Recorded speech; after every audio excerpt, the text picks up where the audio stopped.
गंगणपते नमः। आप सभी का आपके अपने चैनल पर बहुत बहुत स्वागत है।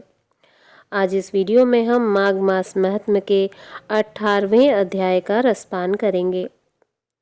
ओम गजाननं भूतगणाधिसेवितं कपितजम्बूफलचारुभक्षणं उमासुतं शोकविनाशकारकं नमामि विघ्नेश्वरपादपङ्कजम्। बोलिए गणपति गजानन महाराज की जय। माघ मास के ठाकुर की जय। ऋषि वशिष्ठ जी कहने लगे कि हे राजन, मैंने दत्तात्रेय जी द्वारा कहा माघ मास का महात्म्य कहा। अब माघ मास में स्नान का फल सुनो। हे परम तप, माघ स्नान सब यज्ञों, व्रतों का और तपों का फल देने वाला है। माघ मास में स्नान करने वाले स्वयं तो स्वर्ग में जाते ही हैं, उनके माता और पिता दोनों के कुलों को भी स्वर्ग प्राप्त होता है। जो माघ मास में सूर्योदय के समय नदी आदि में स्नान करता है, उसके माता पिता के 7 कुलों की पीढ़ी स्वर्ग को प्राप्त होती है।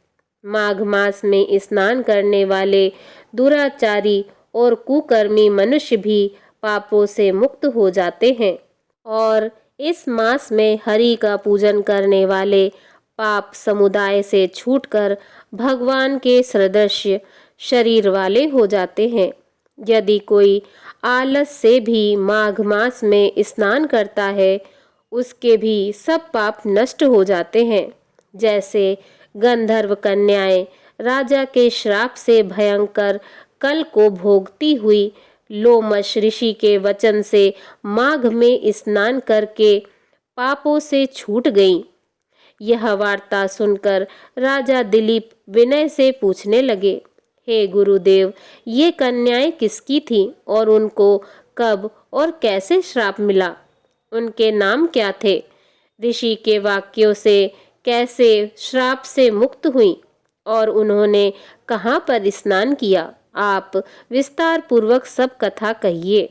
वशिष्ठ जी कहने लगे, हे राजन, जैसे अरणि से स्वयं अग्नि उत्पन्न होती है, वैसे ही यह कथा धर्म और संतान उत्पन्न करती है। हे राजन, सुख संगीत नामक गंधर्व की कन्या का नाम विमोहिनी था।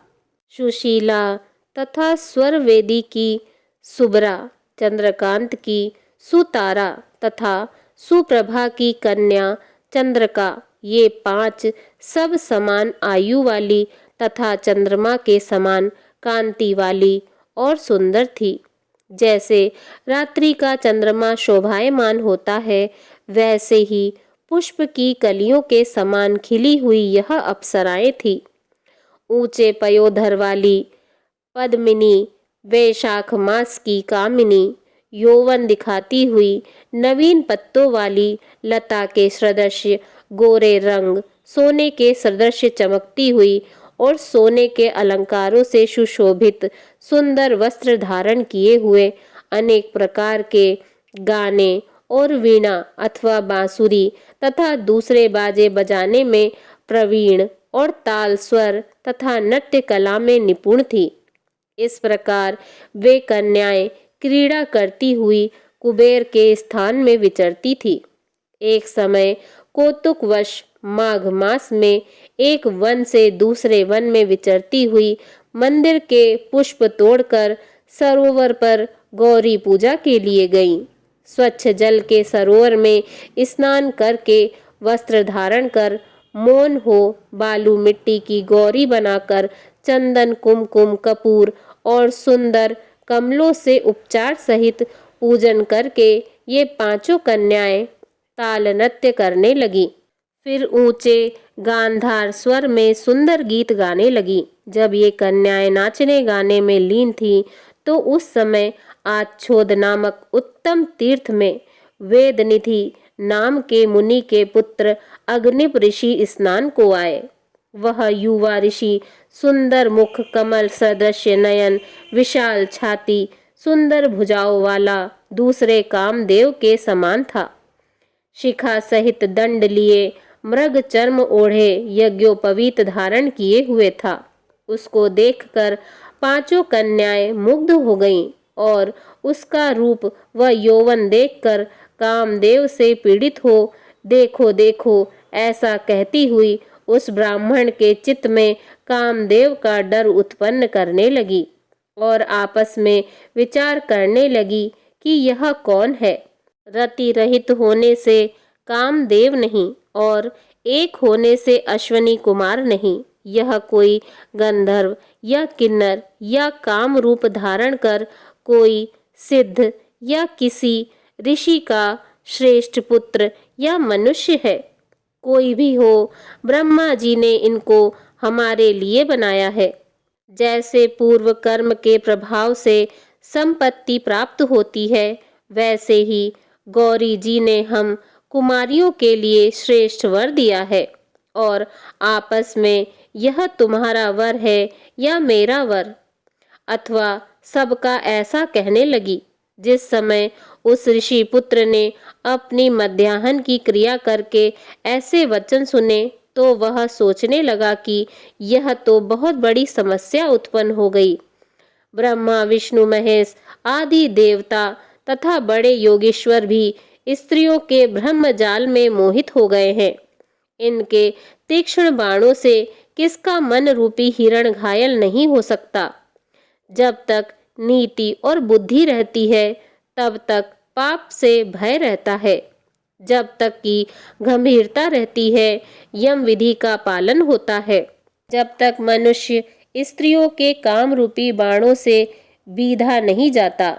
ये मुझे उन्नत और मुग्ध कर रही हैं। किन गुणों से धर्म की रक्षा हो सकती है? स्त्रियों के मांस, रक्त, मलमूत्र से बने घृणित और अशुद्ध शरीर में कामी लोग ही सुंदरता की कल्पना करके रमन कर सकते हैं। शुद्ध बुद्धि वाले महात्माओं ने स्त्रियों के पास रहना कष्टकारक कहा है। सो जब तक यह पास आए घर चले जाना चाहिए। अतः जब तक वह उसके पास आई वह योग बल के द्वारा अंतर्ध्यान हो गया।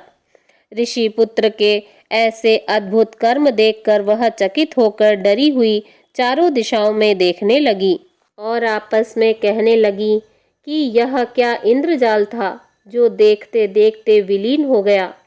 और वह विरह की अग्नि में जलने लगी और कहने लगी कि हे कांत, तुम हमको छोड़कर कहाँ चले गए? क्या तुमको ब्रह्मा जी ने हमको विरह रूपी अग्नि में जलाने के लिए बनाया था? क्या तुम्हारा चित्त दया रहित है जो हमारा चित्त दुखाकर चले गए? क्या तुमको हमारा विश्वास नहीं? क्या तुम कोई मायावी हो? बिना किसी अपराध के हम लोगों पर क्यों क्रोध करते हो? तुम्हारे बिना हम नहीं जिएंगी। जहाँ पर आप गए हो हमें शीघ्र ही ले चलो, हमारा संताप हरो और हमें दर्शन दो। सज्जन लोग किसी का नाश नहीं देखते। इसी के साथ माघ मास के महत्व में 18वां अध्याय समाप्त।